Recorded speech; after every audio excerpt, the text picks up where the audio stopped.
Hello and welcome to the first mini course on how to build an application in Appgyver. If you've not heard about Appgyver, Appgyver is an app builder coming from Finland and it's quite remarkable.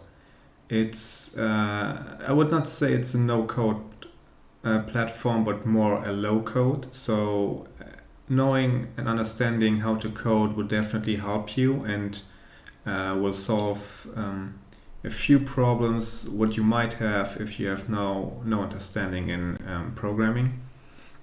But it's really simple, and you can actually create quite polished applications in iOS and in Android. So if we take a look at the landing page, you will see that you have on the left side components, and you can simply drag and drop them into the view in the middle and create the page, and you can create multiple pages with pagination in between. And also you have the ability to actually fetch data from any REST API. If you do not know what a REST API is, it's basically a standardized way to communicate with a server and retrieve or push data.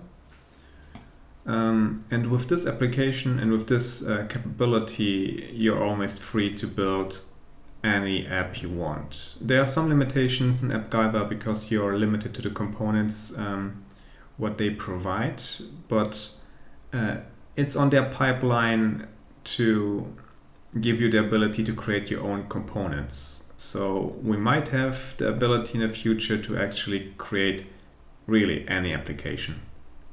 So it's a good start to learn, and it's a good time to learn, especially as no-code and low-code increases in functionality and capability.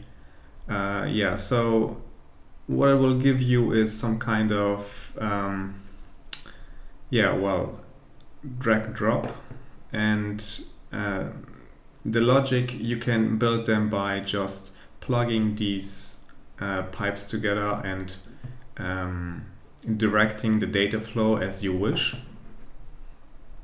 So you can bring your own data and do some they will give you some snippets in JavaScript what you can apply.